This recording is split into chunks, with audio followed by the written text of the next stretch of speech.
respect your time that you've committed to being here this afternoon. So thank you for being here. We also have somewhat of a, even though our focus today is on budget, when we do other forums, we introduce new employees. We have a new employee with us. Greg, would you like to? Yeah, so I'd like to introduce, where is she? Brianna Haggett. She's our new accountant. She'll be handling advancement and asset management for the district. So welcome, Brianna. Welcome. I think everybody else has been introduced before or is not new. So thank you for being here. Thank you for your interest in our budget conversation today. Vice President Nelson is going to kick off with some overview of our budget, as I indicated in my message. I'll talk a little bit at the end, just about next steps, and then most importantly, we want to be able to answer questions that you possibly have relative to where we find ourselves with our budget. So that's the plan, and if everybody's good with that, we'll go ahead and get started. So, Vice President Nelson. Thank you. Thank you, everybody, for coming out. Glad y'all came to see me. Appreciate that effort. So, in talking about the budget, I obviously I can spend up here, stand up here all day and talk about it. I won't bore you to tears. But I want to take you back a little bit to January, and then kind of coming forward. We presented to the board in January about the mid-year revenue projections, and then we also took it to the tentative budget, and we also talked about a spring convocation. So if you don't remember, or if you do remember, my memory is not that good. So we were projecting that inflation was going to be at 0.5%, so we were not going to be receiving Prop 13 growth funds for 14-15. We were projecting unsecure taxes that were historically at 1%, which is about accurate. And the budget for the 14-15 revenue likely had a little growth over 13-14. And then going forward, as I mentioned, we always receive our new numbers in mid to late November. So looking back last year at 13-14, what kind of items really supported the budget? So we did several contract renegotiations last year. We got out of some contracts that were not beneficial to the district, that were held over. But the biggest thing that probably supported the budget for last year was a CERT from FY 12-13, and it kind of rolled over to 13, kind of split the fiscal years. But we had a lot of positions that retired. I believe it was 23 faculty took the CERT at that time. So we had a kind of hole. We defunded some positions, and we also filled some positions. And so we had savings related to that. A lot of those savings were based on the people we hired were hired in lower steps and columns than the prior person who held that position. So the prior position was a higher step and column, mainly due to longevity, lots of years of service. So what impacts hit the budget for last year? We had to increase the reserve for student debt, as y'all. Anybody read the IJ lately? You've seen that. So that's been upfront and clear. So we had to increase the reserve for student bad debt. That was one issue. The CERB also had an impact to the budget. So we had to pay out vacation and bank units, about $420,000. So that had a kind of an unknown consequence to the initial CERB that we had to pay out.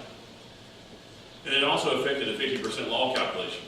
So 50% law calculation came out for 12-13 at 48.93%, just shy of the 50% mandate for community colleges. So even though we were short, 13-14 for this year we just finished, even though it's now October, we're still in kind of an audit season, we're going to finish at 51.98%. So just real quick, what is the 50% law, just in case you don't know? We're supposed to spend 50% of our unrestricted fund on direct instruction.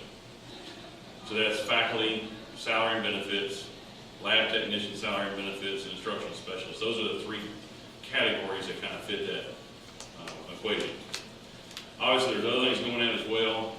There's also capital expenditures don't hurt us on that equation, so like putting in carpet and those type of things does not affect that equation at all. But we do keep a running estimate of the 50% law on kind of a monthly basis as we go, just to making sure we are staying in concert with that 50% issue. So the adopted budget. If you didn't pick one up, or if you haven't read it, or you need some insomnia cures, please feel free to pick one up. Or there's printed ones, but also too, you can go online to Fiscal Services website and you can download it at your leisure.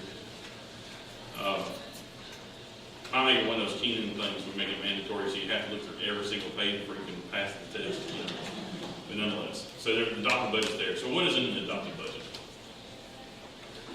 So it's revenue assumptions. It's the assumptions we get from the county. As you remember, we're a basic aid district, so we get a good portion of our budget comes from county tax revenues. We do salary assumptions, including benefit rates that we know about for the year. Remember, it's just what we know at this time. So like, for instance, one of the things we don't know for the coming year is what the health insurance costs are going to be for the new year. Those rates haven't come out yet. So we make assumptions based on historical trends. Fixed cost assumptions for utilities and so forth. Other expenses like supply costs, et cetera, that's usually a small number. Other outgoing costs for backfill for programs. We have basic aid status in the budget. Short-term borrowing. So if you didn't know, we actually borrow money to make payroll during the year. We receive our taxes twice in one fiscal year. So we borrow money from the county to help us cover ourselves through the rest of the fiscal year. So, and that's been an ongoing trait. All community colleges have some type of borrowing power to make sure they have cash flow. So the last thing we want is your payroll checks to bounce. Special fund highlights, that's stuff like your bonds, your health services funds, those type of things in the budget as well. Historical look at your FDS numbers going backwards. You have revenue expenses in a lot more detail. We have salary by position, which is kind of new this year. That we put in the budget, and it's mainly for transparency. We did the salary by position both alphabetically, and we also put it in there numerically. So you can see it both ways. And so it shows not only the compensation for the person, but it shows the total compensation. So it shows salary, and it shows the benefits that the district pays on that person's behalf. So it shows you the total compensation for each position. And then lastly, there's a graph in there about benefit cost by employee group. It shows you what the average percentage are that we spend as a district per employee group. So let's talk about some impacts that we're going to be going through for the 14-15 budget. So we had an increase of 0.63% for the STRS contribution rate. That'll be an ongoing conversation we have here in the next couple of slides. Pension rates are going up dramatically. We've got a projected increase for health benefits of just shy of $1 million. 5% increase for various insurance premiums, that's not a lot of money. 10% increase for utilities. Negotiated changes with the collective bargaining agreements, including the equity study for CSCA and the COLA for SEIU, CSCA. MSCC is the manager, supervisors, classified confidentials. And step and column increases for employees based on our evaluation criteria. Other impacts to make you note of is we froze some management positions. The executive director, that's Kathy Sima-Wolf's old position, has been frozen. We've reduced down to 2 VPs instead of 3. John's assuming both roles. I thank him every day for that. The assistant director for financial aid was frozen in the reorganization of enrollment services, and the IT supervisor position was eliminated. And then lastly, benefits, especially pensions, need to have some attention over the next few years. If you've been watching the news or not watching, there's been an ongoing conversation in the last 2 to 3 years in actuarial studies on pension cost reform. Not so much pension reform, but the trust funds are broke, are projected to be broke over the next 30 years. So there's a lot of legislation that went through this year to raise the premiums for the employer to help offset those costs to the trust fund over the next few years. So STRS rates are going to go from 8.88% in this current fiscal year to 22.98% over a 10-year period. Now these are already locked in, so they're already built in actuarial studies. They're not, more likely they don't change unless somebody decides the fund has been overly saturated and they decide to freeze the increase for the year. The increase is 238% over 10 years. PERS rates are going from 20.08 to 31.4 in the same time period. It includes a 7% employee portion, annual growth varies in the first 5 years, and so on. So you see just STRS and PERS, which are our main 2 retirement programs, we're seeing significant employer costs go up for the district. Now, obviously, if you're a new employee and you never worked for the district before, I just lost the word. It's not another class, is it Pepper? Yeah. So It's a different retirement program. They don't pay the same rates as the old classic membership. And the salaries for the 14-15 budget with a 3% growth rate. And that's how we come up with some of our assumptions. So what does that look like visually? So just kind of give you an idea what it looks like visually. So the yellow line at the top represents the total. The pink line represents PERS, CalPERS, which is mostly classified employees. And then the teal line is STRS. And you can see the natural increases are going up over the next 10 years. That yellow line is what's concerning. It's $1.3 million in the next 2 years on today's numbers. Now, why do I say today's numbers? I say today's numbers because that's all we know right now. You have step and column increases for employees that change. You have people who come and go throughout the years. That number will have to be readjusted every year to be more refined each year. But right now, that's what we're projecting as a shortfall in pension costs. Only, just in pension costs. So let's talk about surpluses and deficits and reserves. And I know that gets some attention. I just want to make sure everybody understands. We have a board policy that the district maintains a reserve of 7.67 to 17%. And there for a couple years we didn't meet. So this year we have. Projected reserve for this fiscal year is 10.1% as of the adopted budget. Also in that same policy, you have to have a board resolution to pull money out of the reserve, and it has to have a 2/3 vote of the board to use that money for other purposes. Reserves can't drop below 5% or you get put on the watch list by the state chancellor's office because you don't have enough cash flow or reserves to help maintain the operations. And I'll be honest with you, from my standpoint, I've been on several accreditation visits. You start hovering around 6%, and accreditation starts giving you little tickles that they're going to put you on warning, or it could be probation because you don't have enough finances to support your operations long term. So, to give you an example, best practice wise, small colleges, basic aid colleges should carry a larger reserve than a larger institution. I use Santa Rosa Junior College as an example.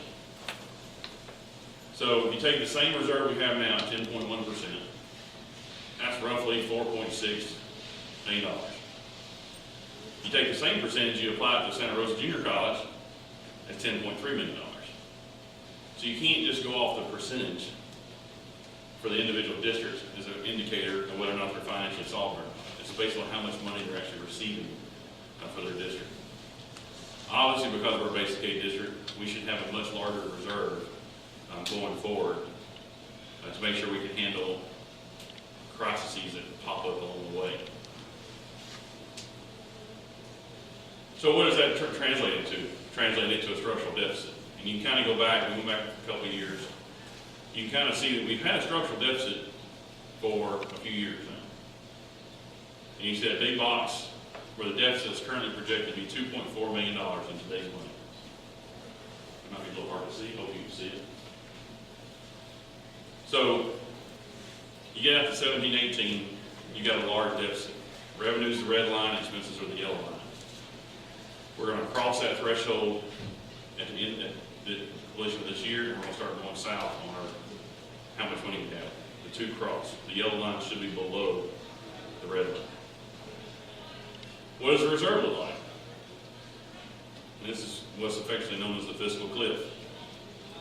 So 13-14, we finished the year okay. 14-15, 10.1% as we've talked about. The yellow line represents board policy. Actually, it should be a little higher, but that's okay. And draw that. The red line represents the state policy of 5%. You can see what happens in 15-16. We land in between the two. 16-17, we drop below the state mandate. 17-18, we're actually in a negative reserve balance, based on us currently doing the same operations today that we would be doing 2 years from now, if nothing ever changed.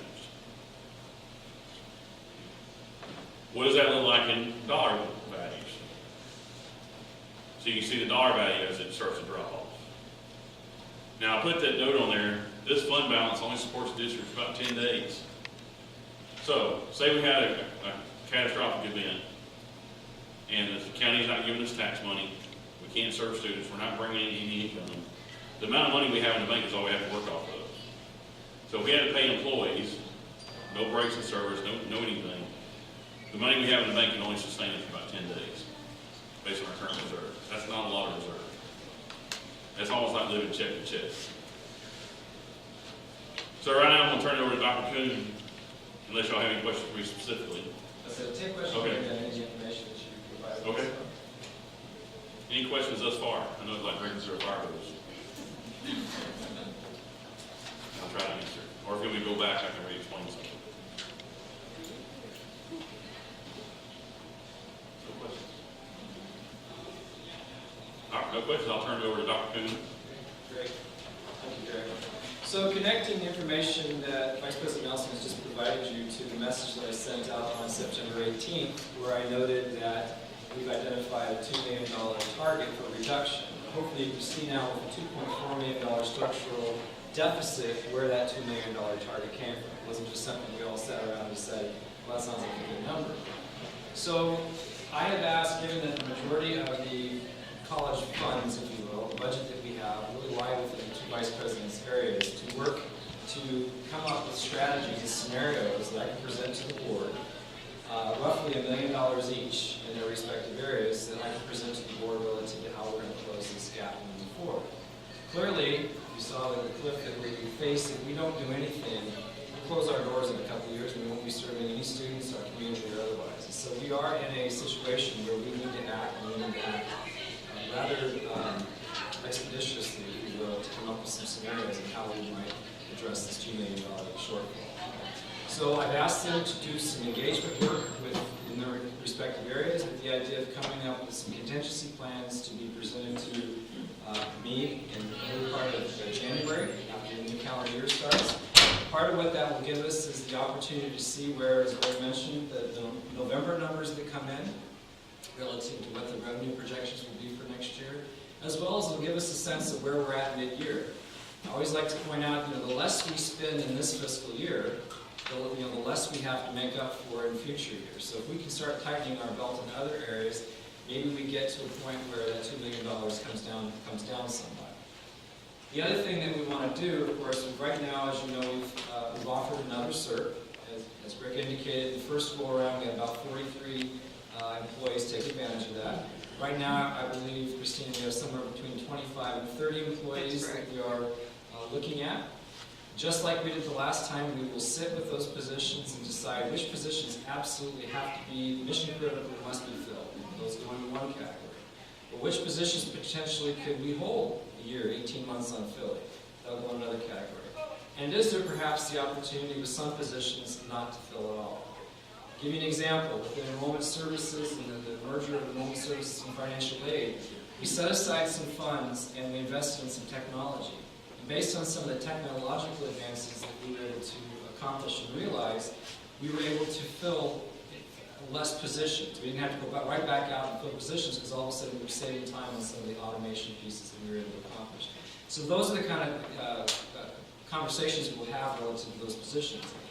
Then once we see a bottom line relative to the savings that would result from the CERT, we'll then see the delta relative to the $2 million target. So if we're able to accomplish $300,000 in savings from the CERT, or more perhaps, we then obviously can adjust down to 1.7 and so see how it works. So that's really the next immediate steps. We extended the CERT until notification until this past Friday, and I believe the resend period, Christina, is... It's Friday. This coming Friday. Yeah, this coming Okay, Friday. so after this coming Friday, we'll have a real strong sense of who's in and who's out, so to speak, so we can begin to have those conversations. I wanted to ask each of the vice presidents to talk a little bit about the engagement processes that they'll be using in their respective areas to talk and how we can engage the college in the conversation.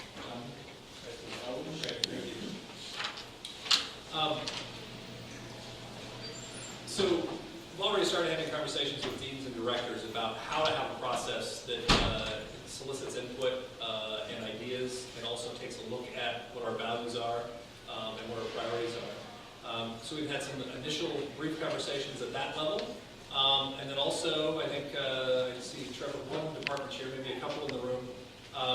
My last update to the department chairs I put out there that are coming, meeting this coming week, we'll start having a conversation about what should drive our decision making. And I really want to use the chairs group as institutional leaders to help explore, where do we have capacity to become more efficient? Where do we have opportunities to align programs and perhaps gain efficiencies? And what are some of the things where we might be spending energy where we can afford to do without it temporarily or perpetually? And I wrote to the chairs that it's never an easy task to look at budget cuts, but at the same time, I'm confident that we'll find a path that stays true to our values of excellent instructional and support programs for our students.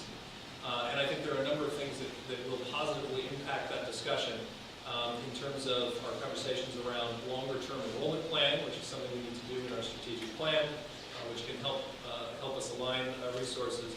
In terms of the student success and support plan and equity plans and other things that the state is asking us to do because there are funds attached with that.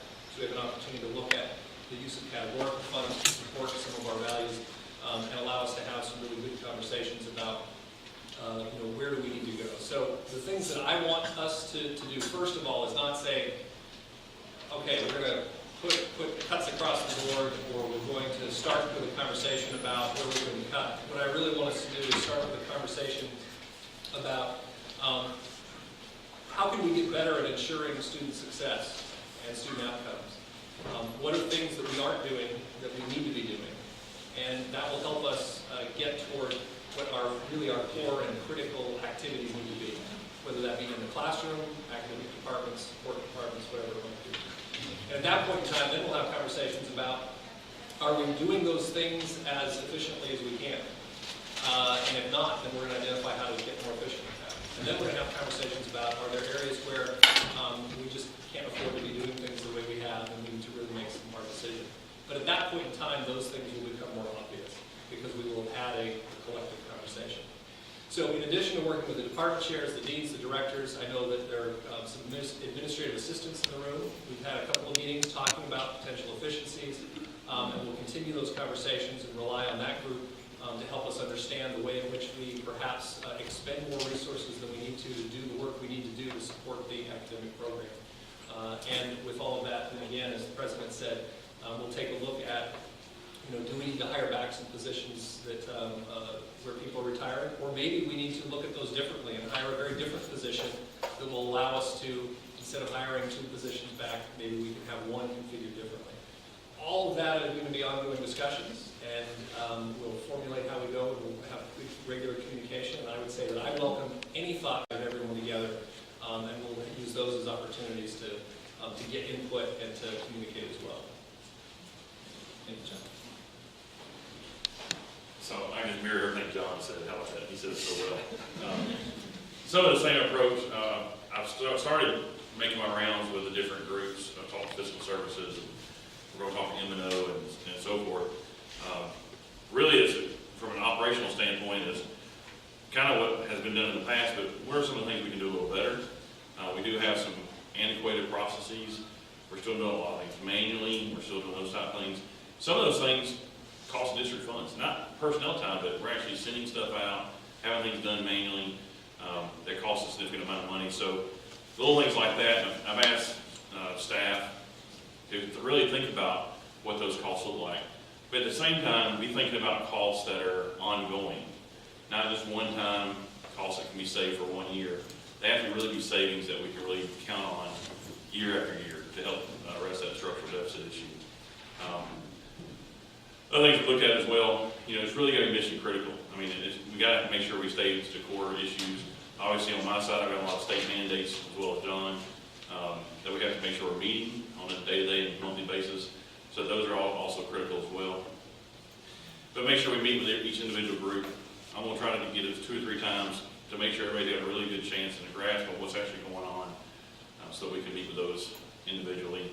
And like John mentioned, people got individual responses to what's going on, questions about this, and supporting student learning and student services around requests, financial requests, or doing scenarios as well, so we can actually try to make a positive dent into the $1 million apiece that we have to kind of formulate for January. So with that, I mean, it's an ongoing process. Obviously, we don't have the answers today. That's not what the goal of the day is. It's really to kind of inform you. But at least we'll have an ongoing conversation with end users to make sure we can meet the needs of the district. Great, thank you. So before we open up for questions, I just wanted to take a moment to address the September 18th memo that I circulated. And it's being characterized by some as being somehow threatening and intimidating. And I hope that in the 4 years I've been here, I've established that that's not who I am. But I've been through this before, unfortunately, in another district where we had to make very, very deep cuts. And the one thing I found in that process is what people really appreciate most is just straight up honest information. So that's what I attempted to provide you, is just a straight up, here's what it is, folks. When you have 90% of your budget tied and wrapped around salary and benefits, the idea that somehow it's not going to touch somebody is just not realistic. So that was my attempt to be just really authentic with you, is to tell you, here's the situation, it's unfortunate, we're going to work real hard together to try and figure out solutions that has the least impact on the least amount of people. But that was what I was attempting to do in that communication. So I apologize if somehow you took it in a different manner, but I wanted to address that. So with that, I'm going to open up for your questions. Marin. You had a meeting, I think it was last weekend, about IBC. Did anything connected with IBC that came out of it that might have helped the future? Great question. Sure, it's a great question. We had a kickoff meeting of what we're calling the Visioning Indian Valley 2014-15, and this has been a conversation a long time in the coming. I have shared with you in the past that Indian Valley is the one asset that I believe has the potential to create new revenue sources for us, so we maybe can offset some of these reduction conversations. But it's just the beginning, and it's going to be it's going to take us a number of years to find the right sweet spot with the community up there and then the like to get there. So is it going to have an immediate impact? Probably not. But in the longer term, I certainly see it as Indian Valley being a possibility for us and creating new revenue. Thank you. And if you're in debt more or less $2 million, how much money do you have to give in reserve? Every college has to have a certain amount of money. So I'm sorry. How much money did you say about? Just shy of 5 million. How much? You have $5 million? That's it? You have $5 million. That's it. And that's 10 days.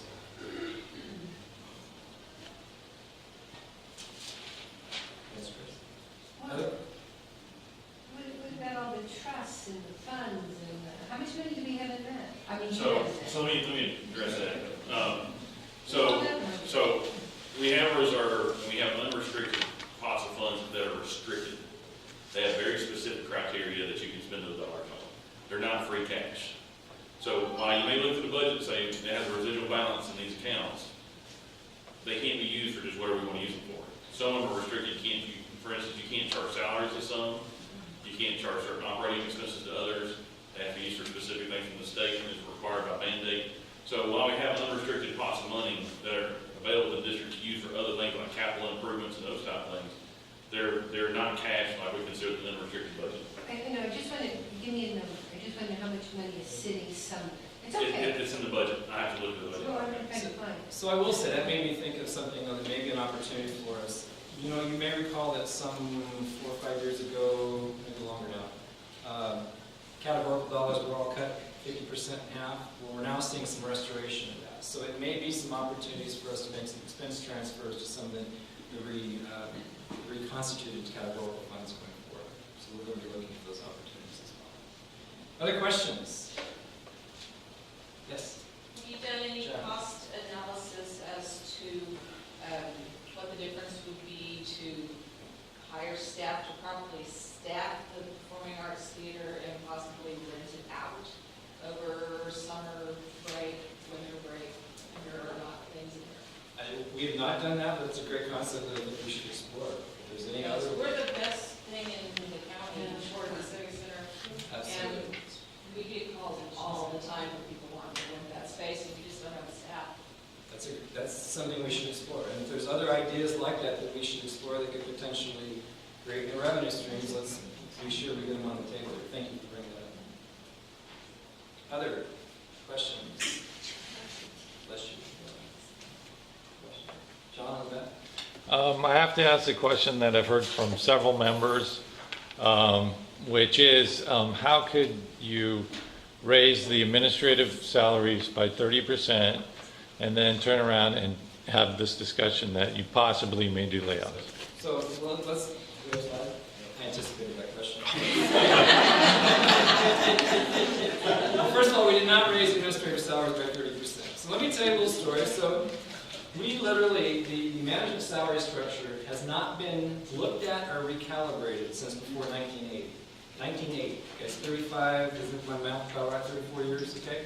So where that landed us was at 111th place out of 112 colleges with our administrative salaries. So, Dr. Weimer, I'm going to pick on you.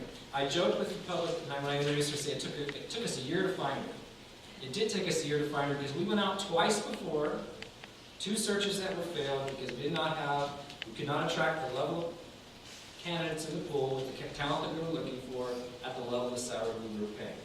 So that's just one example. So we've hired some other key management positions, and we finally decided that it was time to take the right action, like we did with the equity study with the classified staff, and true this thing out.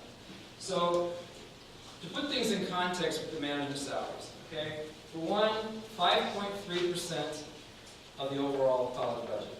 Now, to be fully transparent, the year before we made this recalibration, it was 4.6%. So it went up about 0.5%, maybe a little bit more on the budget. But the bigger thing to point out, we show you the other salaries there. To recalibrate the management salary schedule costs us $180,000. 1 year. That's the ongoing cost to recalibrate the schedule. Okay? So, and I would also remind you that there were 3 or 4 management positions we didn't fill, so we've essentially paid for it by not filling other management positions. So I just want to be really transparent that $180,000 for the year to recalibrate the managers to get them to where they should be. I will tell you that as we assess and make the assessments within the given areas, management positions will also be looked at. It's not, nobody is off limits relative to how we assess things going forward. So does that answer your question, Norm? Yeah, but when you did a study of the other colleges? Is it every other year, Christina? Yeah, there's a report. The Yeah. ACA salary survey. Because, I mean, maybe you could point people in the direction of that survey so they could Sure. see that Great idea. information. It was for actually the themselves. 2012 salary survey that we used for ACA, and that's the it's California Community College Administrator. I may get the names all wrong, but that's essentially what it is. And I know Devin every year is the one that responds to the salary survey, right? Yeah. So that's the one we use. Thank you for asking the question. So we had the opportunity to use the slides. We were anticipating. It was not. Now, so the other thing to tell you is, okay, where the 30% may come from is, okay, the management salary is there's 7 ranges and 8 steps. 7 ranges and 8 steps. Okay. Nobody, and most everybody was at the top step because we were so damn low, right? Nobody went from the top to the top. Most everybody's going from wherever they were at to step 1 or maybe step 2, depending on their years of service.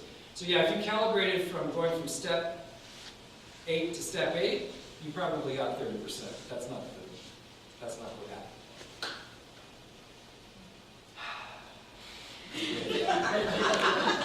Yes, Can no. you say how many managers did get those?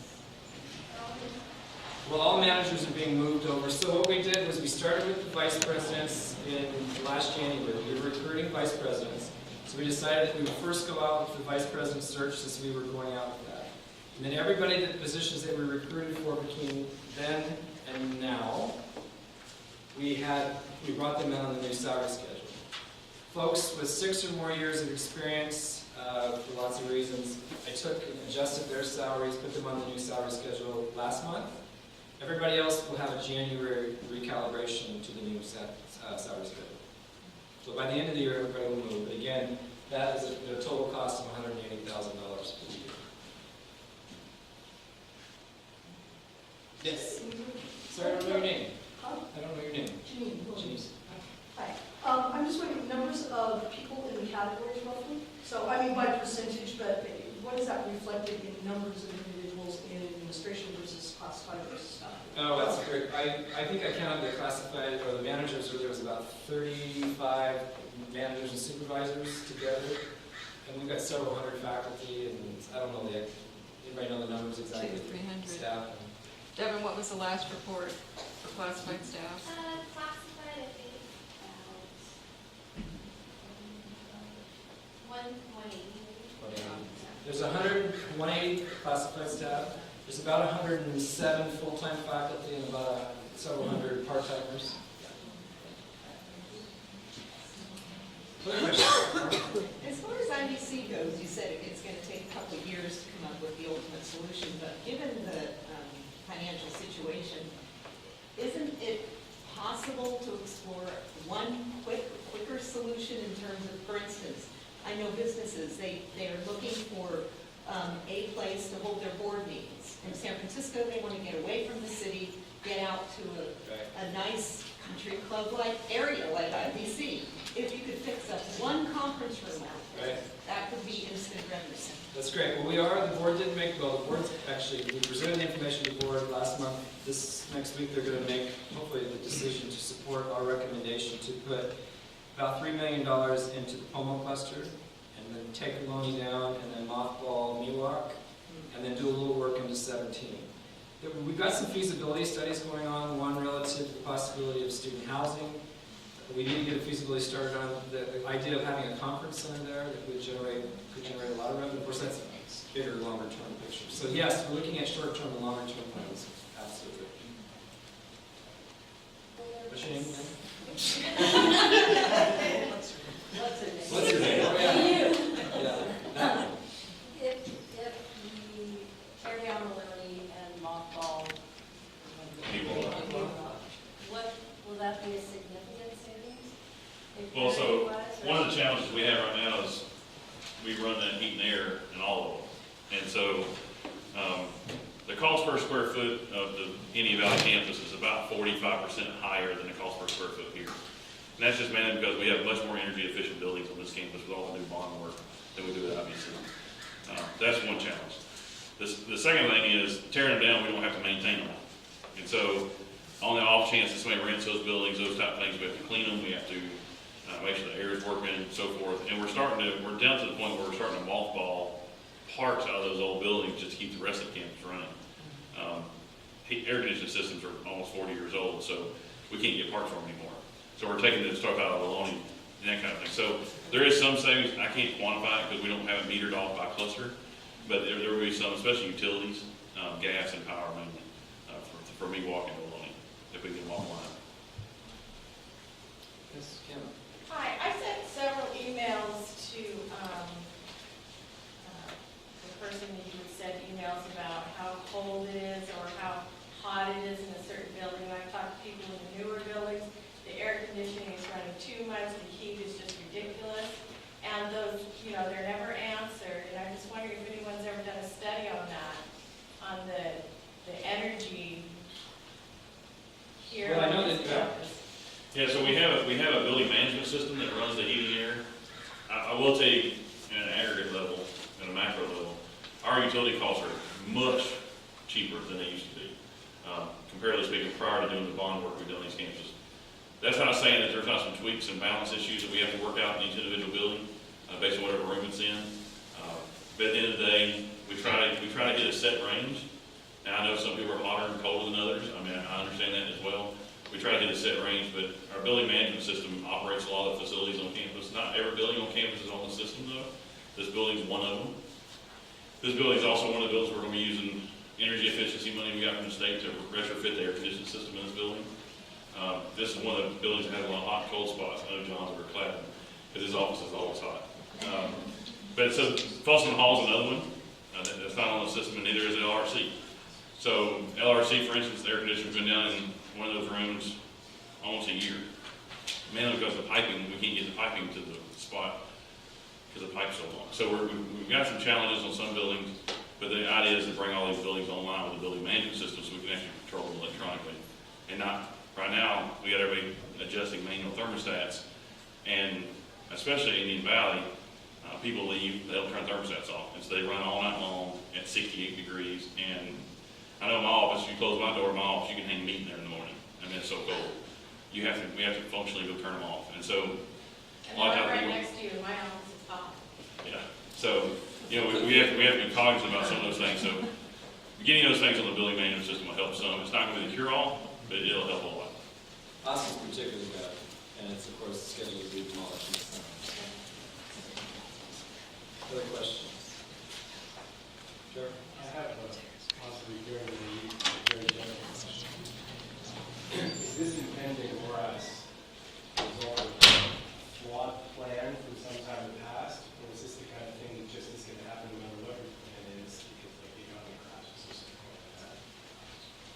my shot and then I'll ask you. So it's my sense that we've been carrying a structural deficit far longer than we should have been. But now all of a sudden with these significant increases in the pension obligations that we have, it's really exacerbated the problem. So that's great. We're gonna try to bring that. Yeah. So, I'm scared to hold my breath a certain way to touch this thing. So, you can see we go back a couple of years. I will tell you from my experience, my short experience in California, well, in other places too, structural deficits are not uncommon because things happen, and sometimes but it's usually not to the point where it happens for so many years. That's one of the reasons we had a negative outlook on our bond rating agencies, because we had our structural deficit, we were spending more than we were bringing in. At the same time, we used to have a good reserve, and we built off that reserve for various reasons, through bad economy, those type of things. So now we have to bring the reserve back to where it's supposed to be before. So if we do have the bad economy, we can actually have that reserve as a rainy day account, if you will. Our reserve is at 14–15% at one time. And during the bad years, they built off that reserve to help sustain the district. So that's what the reserve is really there for, is to handle those bad times.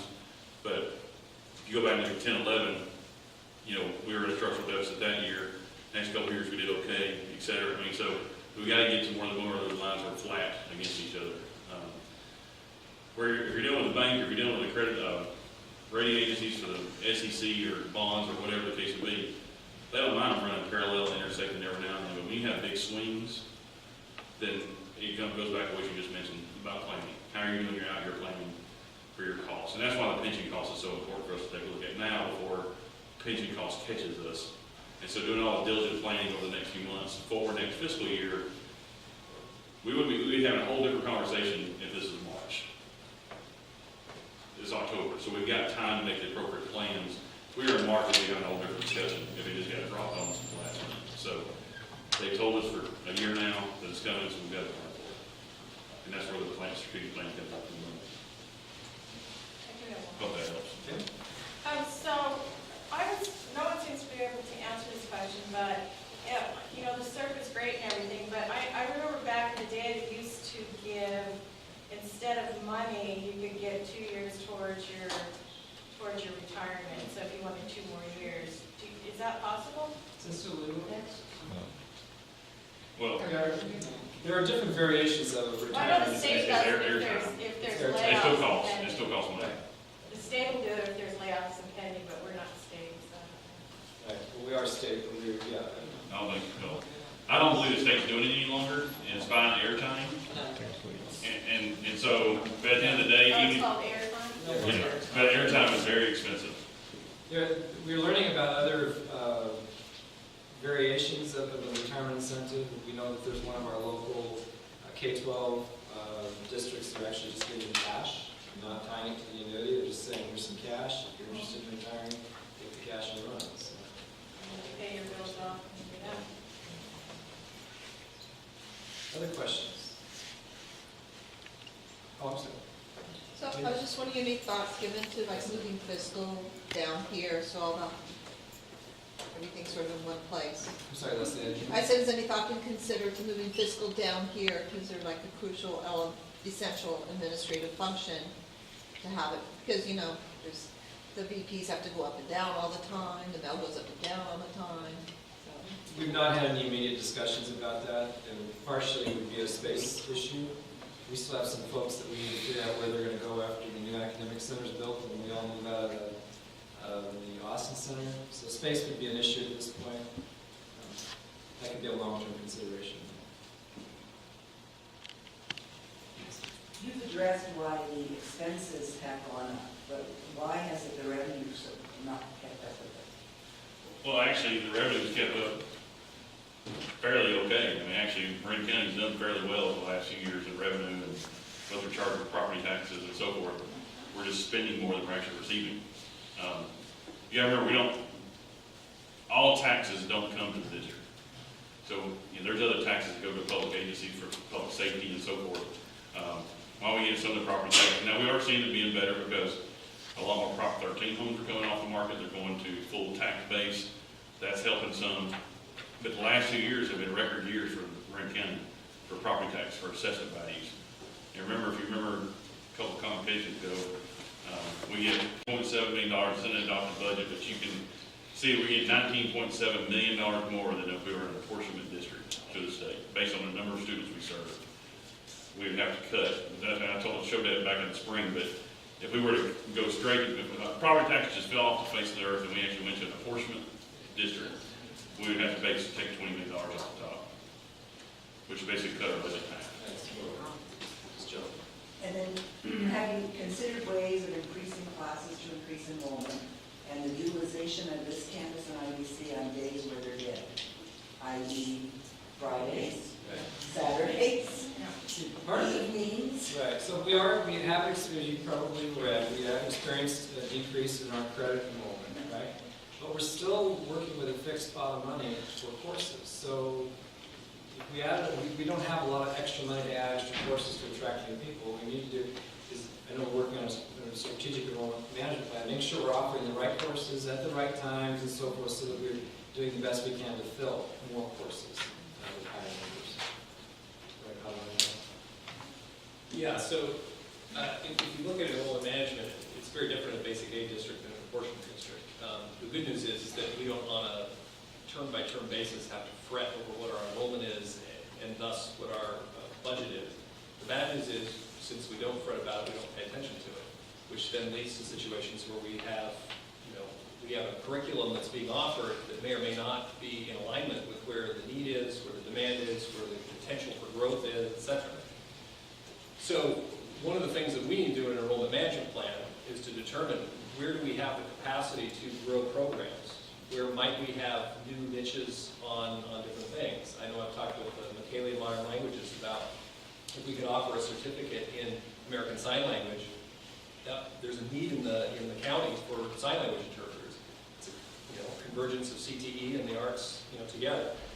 Trevor's talked about the possibility of maybe music therapy as something where we can feed into some growing degrees at four-year institutions.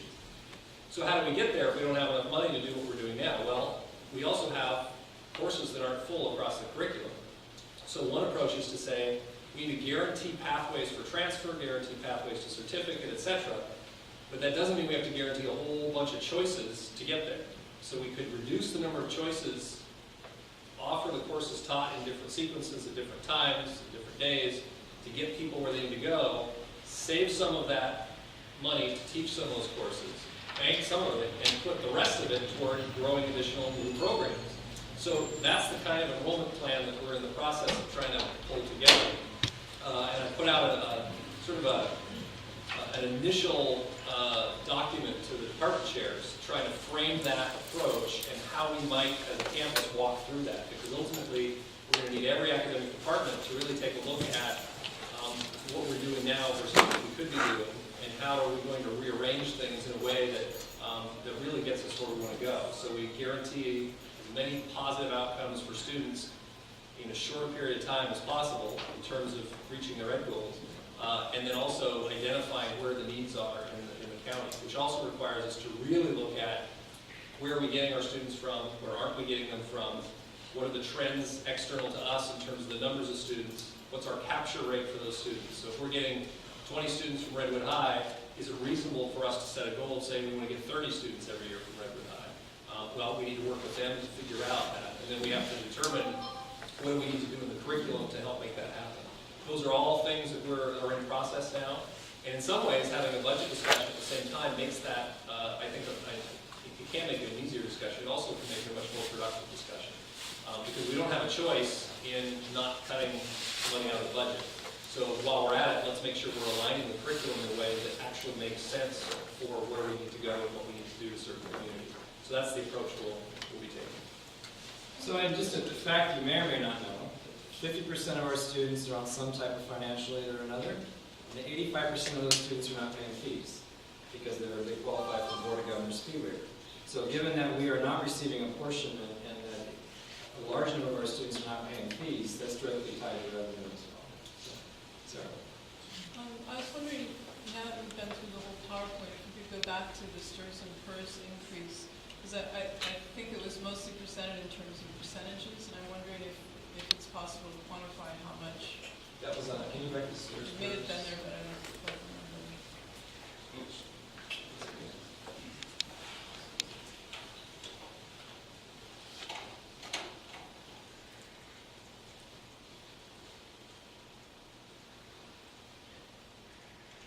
This one? She wants to see the dollar amount. It's that chart. Oh, sorry.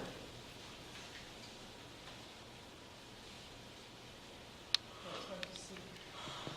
So it's $3.5 million now, 15, 16, it goes to 4.1, and then the $4.9 million. So,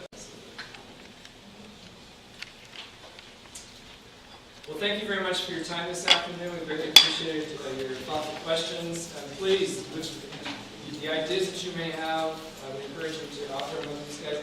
You know, it's unfortunate that there's not more people here. It's just people with lots of opinions and stating lots of things, but unfortunately, they're not here to hear the facts. So I encourage you to share the information that you got today with those people. Thank you. Thank you very much. Thank you.